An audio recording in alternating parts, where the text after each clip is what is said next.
you. So, to all the friends I hear, it's nice to see you just before Christmas. Obviously, COVID has changed the way that we operate. It's fantastic that New South Wales is doing much better than anything. It's been a difficult year. You know, we started off with drought, then fires, then COVID. And so I think to end a good time, launching these two books, fantastic effort. I think Paul, he started, he's quintessentially that person that wants to live the great Australian success story. Actually, you know, go out, work for yourself, create a business, publish a book, and be famous. So well done, Paul. To you, Nick, you sound very excited about everything.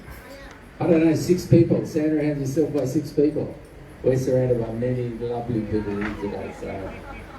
So I wish everybody, my family, to your family, have a really wonderful year. Next year's going to be so much better. Have a happy, healthy, and prosperous 2021. Thank you, guys. Thank you, Dr. Lee. I've now asked our dignitaries. Oh, sorry, mate, you might as well come back up. A quick photo shoot, if you may, Mr. Bernard.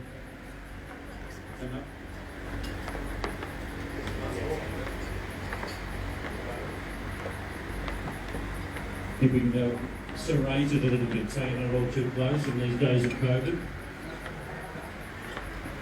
Forward and back. Or not.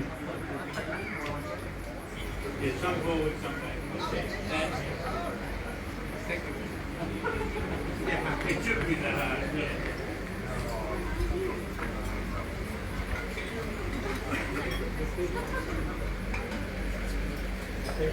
You guys are the things you should be forward. You two should be forward. Come in, give us. I'll see, trust me. I've done photos before. A couple of times.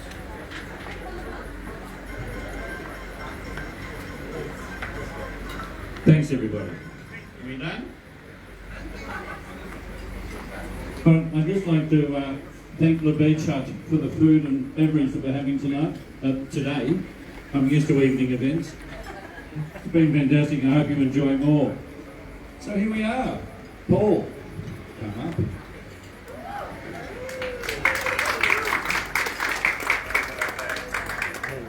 Now, for those of you who don't know Paul, he spent a lot of years in property valuation and conveyancing, which is no mean feat. The ins and outs, the highs and lows. And he thought he knew it so well, he thought he'd write a book. And one of the reasons we're here today. Honorary Indian. Yeah. Congratulations, sir. I won't mention the cricket. Sorry, I had to. I'm going to pass you over to Paul now because it's one of the highlights of today. I think you should congratulate anybody for writing a book because it is not easy. It's a feat within itself. And to be full of content as well is even better. So here you are, Mr. Paul McKenzie. I'd like to start to thank Bernard for being a great MC today. Thank you, Bernard. I'd like to also thank the people, Robin and Mrs. Robin, to Ginger, with Freda, with the Beach Hut management team for a great thing and great catering. Thank you. Also, I'd like to thank my beautiful, lovely wife, Sonny. She's done a lot of great things since I met her. A special recognition to my dearest wife. She did 3 catering jobs yesterday in 40-degree heat, so she's definitely superwoman to everyone and friends and family. Thank you, Sonny. Few people ask me what's the next book going to be. I'm sure there will be one next year or the year after. There will be the cooking recipes of Sonny. But getting to this book is definitely a bucket list on my part. Been stewing about doing a book years ago. Somebody said to me about writing family history. I thought, dull, boring. You've got Wikipedia. People want to look at my ancestors can go on Wikipedia, Google, and have a look at the pictures and Sydney University and St Edmunds Cathedral with the architects at the Blackett. So I thought, yes, no, but somebody said, gee, Paul, the years you spent doing real estate conveyancing valuation should write a book. Well, here it is.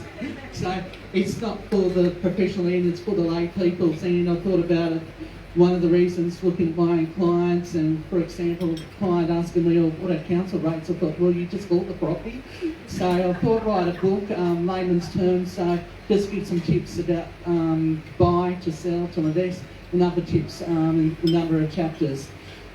Just some people I'd like to acknowledge. A lot of people I'd like to thank and apologise if I miss anyone, but to acknowledge people, there's Chris Tyler, CEO of the Institute of Conveyancers. Thanks, Chris. He does a great job running the Institute of Conveyancers in New South Wales.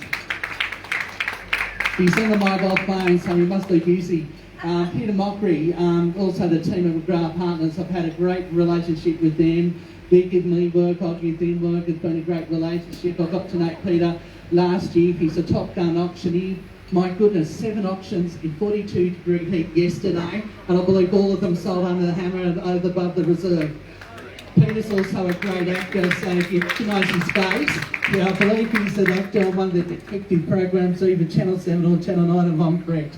Thank you, Peter. Who else I need to recognise? Geoff Lee MP, guest of honour. Been friends with Geoff for a long time. He's been a great member, great local member for Parramatta in multiculturalism. Are you the Minister for Multiculturalism or just acting? But doesn't matter if he is officially or not. Everyone loves him, including people from other political parties. He has a great electorate, Parramatta. My goodness, I believe there's something like 60 ethnic groups there, or cultural groups, and he goes to a lot of things and looks after his electorate very well. And election in, election out, he's always winning, and he's always there, and he's always looking after his electorate well. And thanks to know you, to do your conveyancing a couple of years ago, and to do a preview of this book. Thank you, Geoff.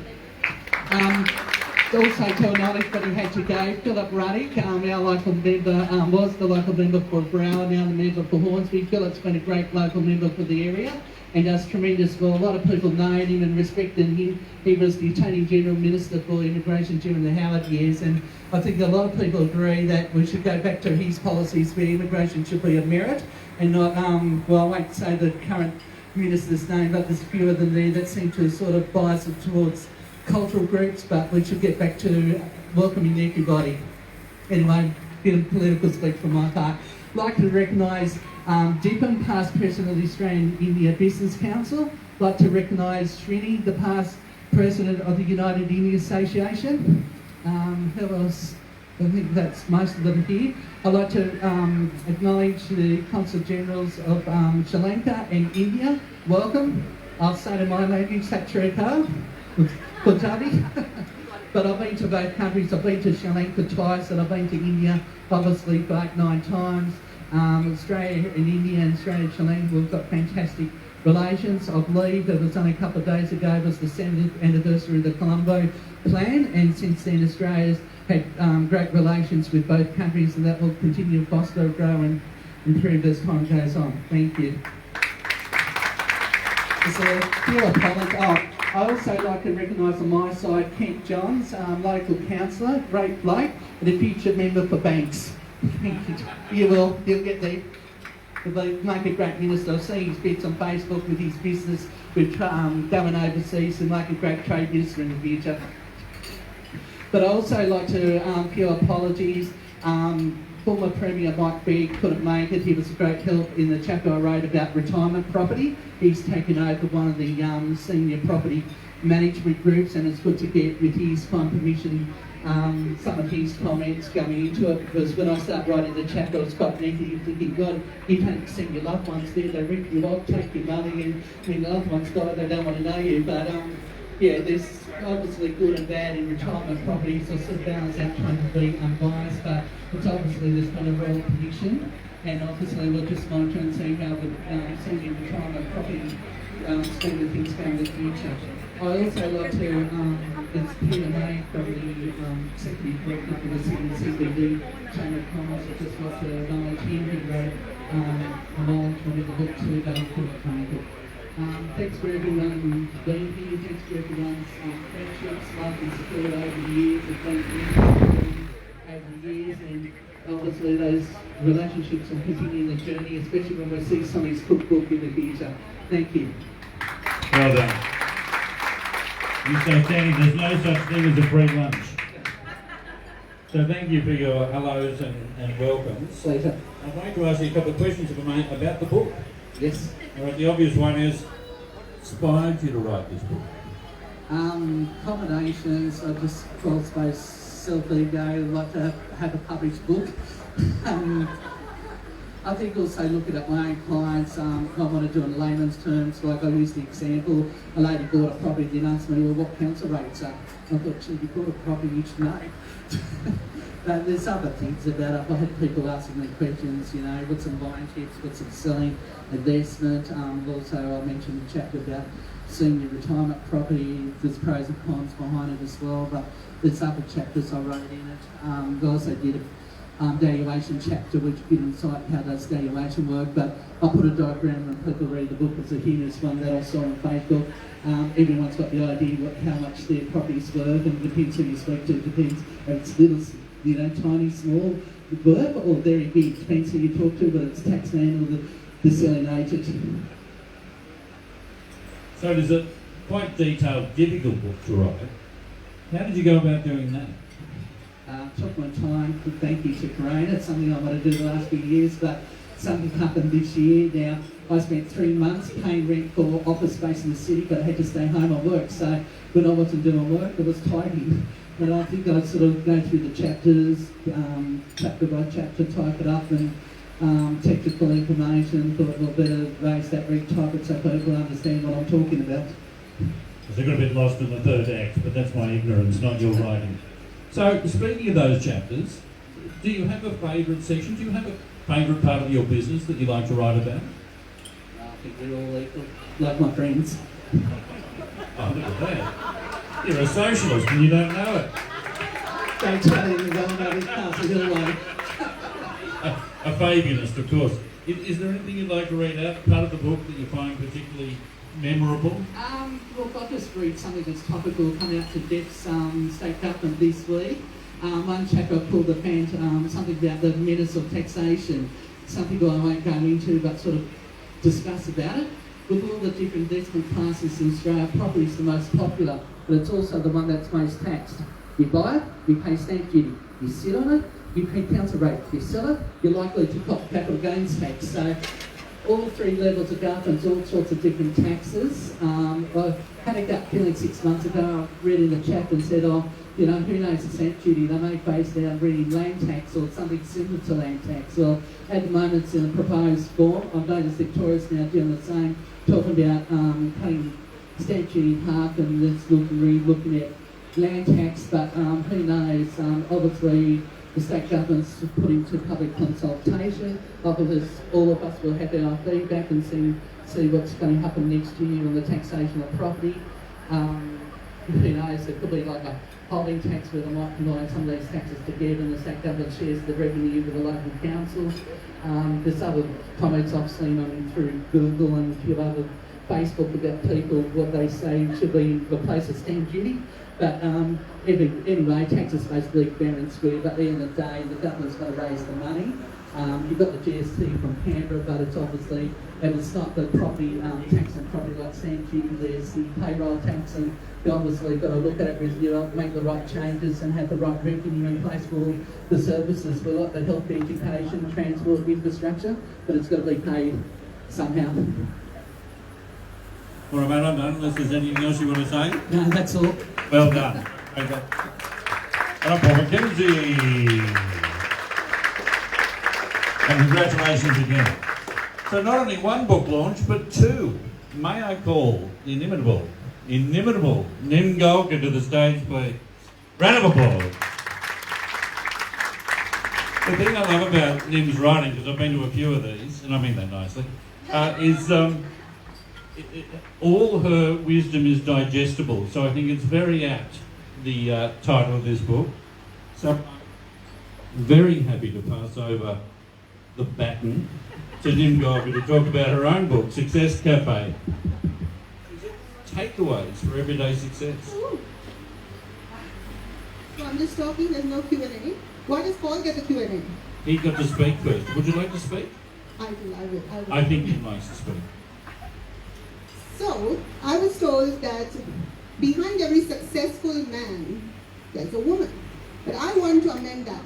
Behind every successful man, there's a woman rolling her eyes. The reason I'm talking about successful men is because I'm married to one. And people think that writing a book is a great feat, and it is, but it cannot be done on your own. You need someone to support you, to cheer you on. And my husband, Ash, has been not only my biggest critic, all in caps, my biggest critic, but also my biggest cheerleader. So I want to call him here just for a moment before I do the Q&A. And tomorrow we complete 25 years of marriage.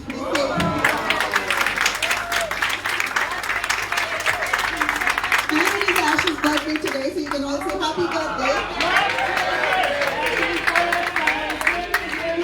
Happy birthday to you. Happy birthday, dear Ash. Happy birthday to you. Hooray! Hooray! Hooray! Thank you very much, everyone. Let me confess that it was not actually intentional to have this book launch on my birthday. It just ran out of dates. This was the only date before December.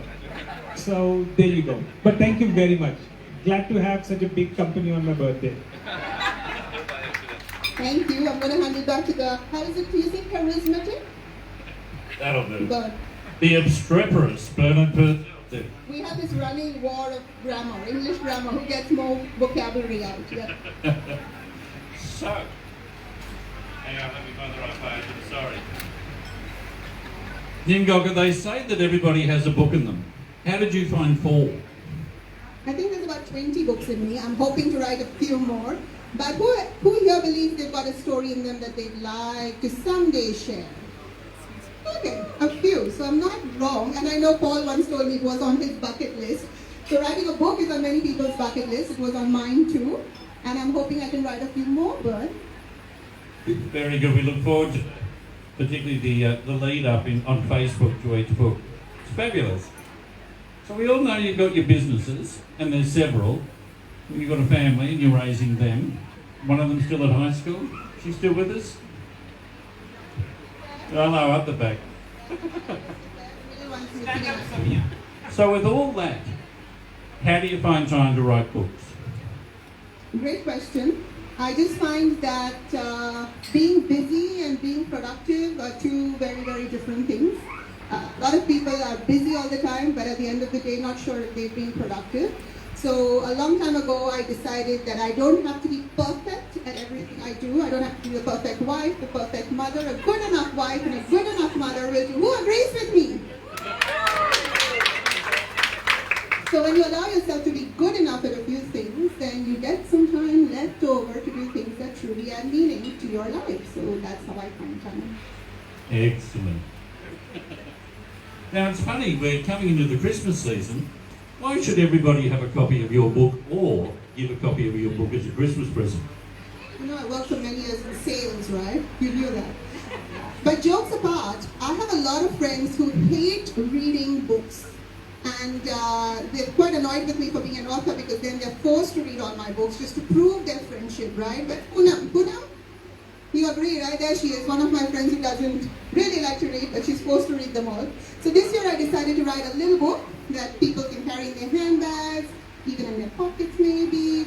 Quick read, easy read, even for those who don't like to read. So I think that's a good enough reason to have it in a Christmas hamper. Very good. So it's a book of tips. Do you have, what's your top 3? Top 3 tips. Top 3 tips? Okay. All right. So Starting at number 3, of course. of course, yes. So the first one is, I like to say pay attention to the content rather than the tone.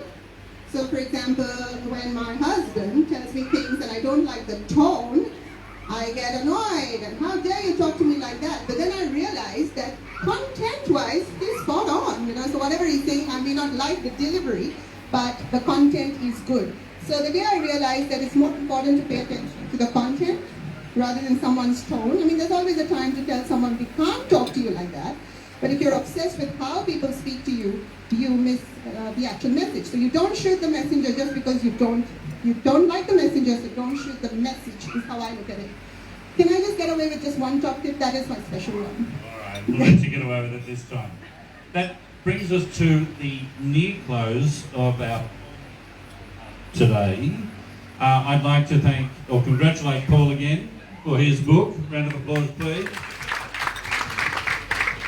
And to then go on to my dear friend Thank you, guys. and exceptional person, congratulations as well. Thank you. Can I just add something here? We were thinking of who would be MC for today, and it had to be someone charismatic. It had to be someone who could hold a crowd, who would have a sense of humor, and I couldn't think of anyone better than my friend Bern. So thank you so much. Big round of applause for Bern. My pleasure, man.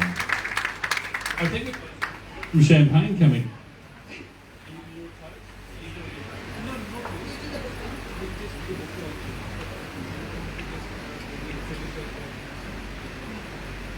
Okay, Philip, can you come up, please? I hate it when you go off-piste. I never know what I'm doing. Does Philip, you want to stick up the words? First of all, thank you very much for having me here, and congratulations to Nim and Ash. Lots of things to celebrate. So congratulations on board, successful business, 25 years of wedding anniversary. I'm going to have to get some tips on that. And also your birthday. Very delighted to be here today and giving you an opportunity to taste some of our champagne. A quick story about where the business came from and how I arrived here today. I was lucky enough to grow up in France, and I was drinking this very champagne that we're drinking today at my sister's wedding, having a glass with my father, a friend of Ash as well. Thank you, Ash, for supporting us and letting us be here. But we took a sip, and I don't often normally drink champagne, but this stuff's pretty good.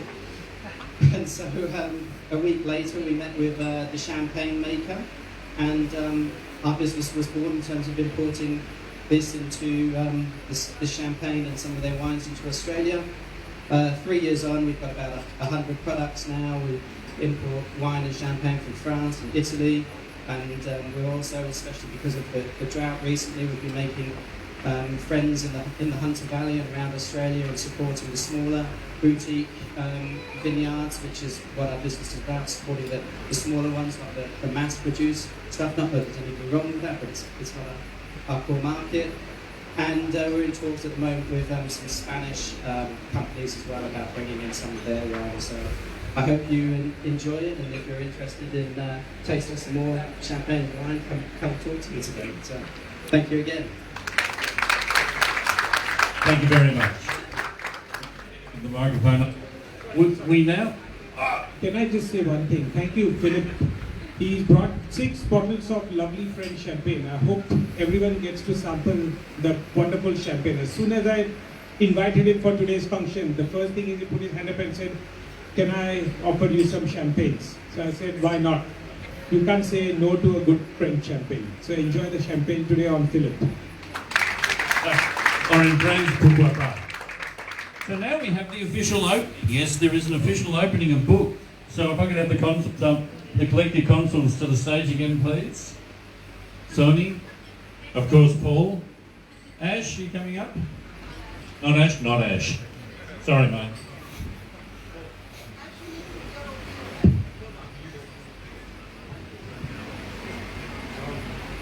Come to centre stage, please, folks. Yeah, over this one.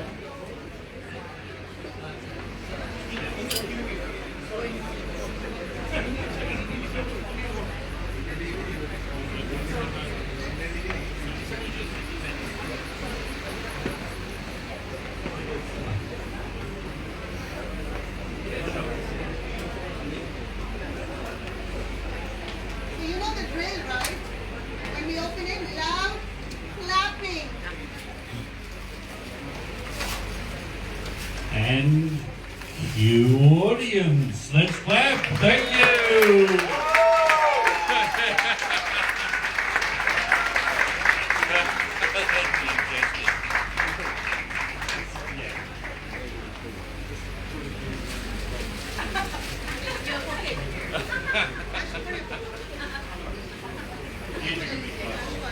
That's allowed.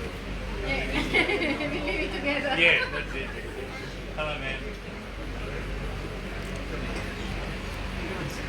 Okay.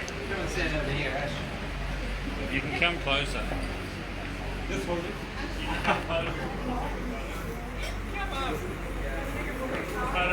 Moment of time if you want to come up and get us. Just 1 minute, 1 minute. I want to hold both as well. Yeah. Not just my wife. Thank you. Can we also just wait for the flower?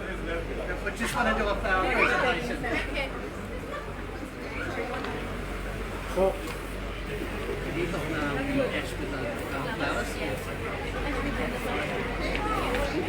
Thank you. If we can have everyone's attention, we're just about to do a flower presentation.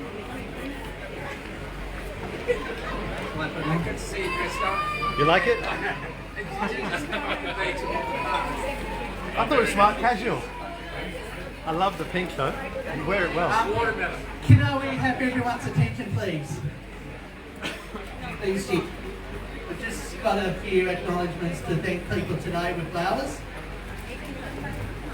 My wife's very good with this. The first one we'd like to thank is the guest of honour, Dr. Lee. I'm going live on Facebook. Oh, have you? Excellent. Excellent.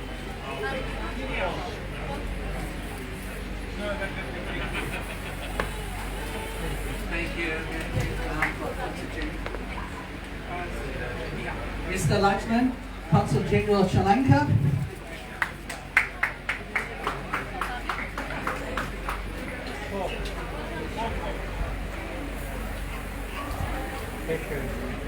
Next, the Consul General of India, Satrikal.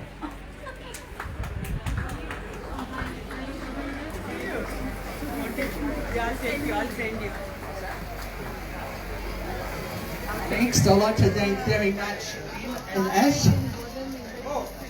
Yes, happy birthday, Ash, but thank you both for the bottom of my heart. I never expected, dream come true, and a bucket list achievement. Thank you, and happy birthday and happy wedding anniversary. There's one more. The final one.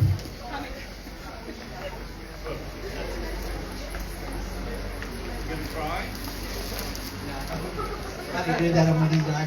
My wedding was about 4 days, but a typical Punjabi wedding.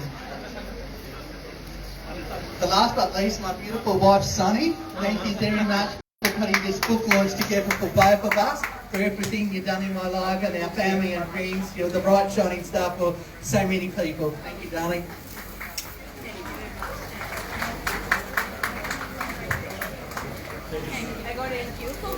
I now pass it back on to Bernard, the MC.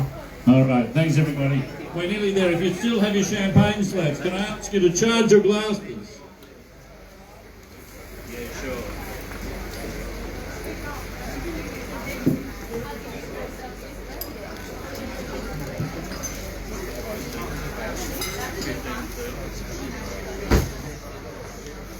All right, charge your glasses. To Nev and Paul and the success of both books.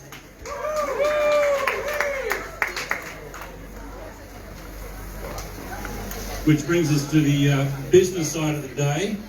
The books are on sale up at the desk. They will be signed, of course, because you're very special. We got Nim's takeaways for $15, and we got Paul's conveyancing tips for $30. So, have a great day. You've been a wonderful audience, and I'll see you next launch.